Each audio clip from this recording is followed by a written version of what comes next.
गरोदरपणात तुमची त्वचा खूप जास्त कोरडी पडली आहे का? तर हा व्हिडिओ तुमच्यासाठीच आहे. बऱ्याच स्त्रियांना हा त्रास होतो, बऱ्याच स्त्रियांना हा कोरडेपणा जाणवतो. तर यासाठी आपण काय केलं पाहिजे आणि हे का होतं हे जर आपण आजच्या व्हिडिओमध्ये पाहणार. चला तर मग व्हिडिओला सुरुवात करूयात. नमस्कार, मी भारती. माझ्या या युट्यूब चॅनलमध्ये तुम्हा सर्वांचं खूप खूप स्वागत. गरोदरपणामध्ये जी त्वचा कोरडी पडते तर त्याच्यामध्ये काय होतं, ती कोरडी इतकी भयानक पडते की अक्षरशः तुमच्या अंगाला खाज यायला लागते.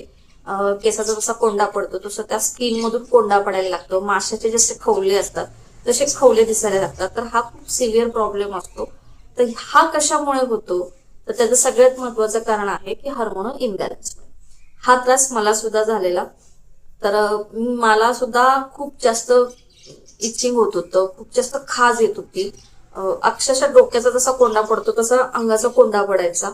माशाचे खवले असतात तशी स्किन माझी दिसायची, चिरा दिसायच्या पूर्णपणे. इतका डीप तो कोरडेपणा माझा झालेला. तर तेव्हा मी डॉक्टरांना दाखवलं. तर डॉक्टरांनी मला ज्या पद्धतीने ट्रीट केलं तेच मी तुम्हाला आता सांगणार आहे, जेणेकरून तुम्हालाही याचा फायदा होईल. बेसिकली ही गोष्ट कशामुळे होते, हा कोरडेपणा कशामुळे येतो, तर तुमच्या शरीरामध्ये होणाऱ्या हार्मोनल इम्बॅलन्समुळे. प्रेग्नन्सीमध्ये हार्मोनल इम्बॅलन्स हे खूप भयानक पद्धतीने होत असतात. तर याच्यामध्ये तुम्हाला तो कोरडेपणा जाणवतो. बऱ्याचदा काय होतं की हार्मोनल इम्बॅलन्समुळे एकतर त्वचा खूप जास्त तेलकट होते, ज्याच्यामुळे चेहऱ्यावरती पिंपल्स, ऍकडे वगैरे येतात, किंवा खूप जास्त कोरडी होते, ती या पद्धतीची होते. आधी सांगितलं तसं. हार्मोनल इम्बॅलन्स हे एक रिझन झालं. दुसरं रिझन हे आहे की उलट्या होतात, जुलाब होतात, आपल्याला भरपूर त्रास होतो, आपल्याला काही खावंसं वाटत नाही. यामुळे डिहायड्रेशन होतं, शरीरातल्या ज्या पाण्याची पातळी आहे ती डिसबॅलन्स होते. तर त्याच्यामुळे आपल्या शरीरामध्ये सुद्धा कोरडेपणा या कारणामुळे सुद्धा येऊ शकतो. तर याच्यावरती करायचं काय? भरपूर पाणी प्यायचं, लिक्विड इंटेक ठेवायचा, नारळ पाणी प्यायचं छानपैकी, लिंबू सरबत प्यायचा, ताक प्यायचं. यासारखा लिक्विड इंटेक शरीरामध्ये रोजच्या रोज गेला पाहिजे. हे कटाक्षानं ठेवायचं.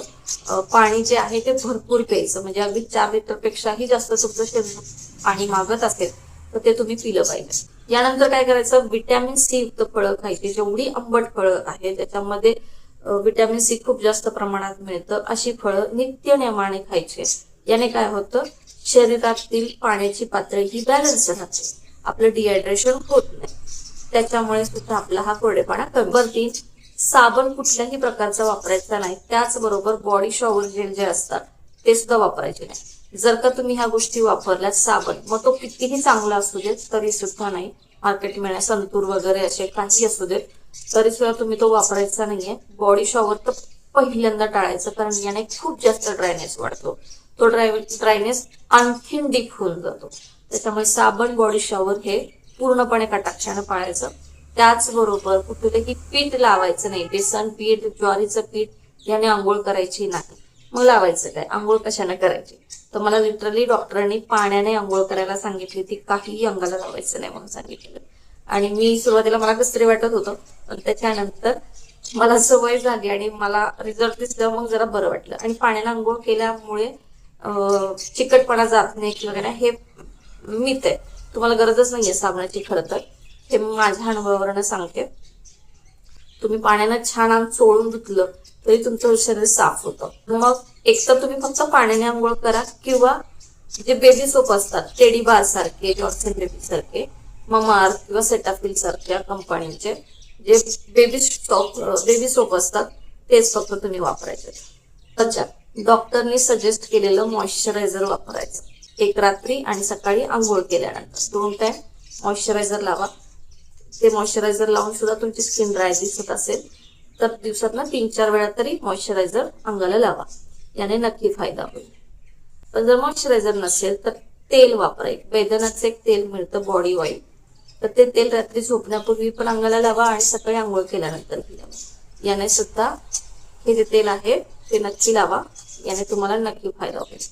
चला, इतकंच करायचं आपल्याला. बघितलं किती सिंपल आहे. हा इतका सिव्हिअर कोरडेपणा करण्यासाठी काय करायचं, आपल्याला फक्त पाण्याने आंघोळ करायची, खाण्यामध्ये व्हिटॅमिन सी युक्त फळं खायचे, भरपूर पाणी प्यायचे आणि लिक्विड इंटेक वाढवायचा. प्लस कुठलंही स्क्रब, साबण किंवा बॉडी शॉवर जेल वापरायचं नाहीये, कुठलंही पीठ वापरायचं नाहीये. त्याच मॉइश्चरायझर लावायचं आहे आपल्याला भरपूर प्रमाणामध्ये. जर मॉइश्चरायझर नसेल तर तिळाचं तेल किंवा हे बैगनाचं जे तेल आहे मी जे सांगितल्याप्रमाणे ते तेल तुम्ही वापरायचं. झालं. इतकं केलं की तुम्हाला पहिल्या 8 ते 15 दिवसामध्ये रिझल्ट मिळणार आहे आणि खूप चांगला रिझल्ट मिळतो. हे माझ्या अनुभवावरून सांगते.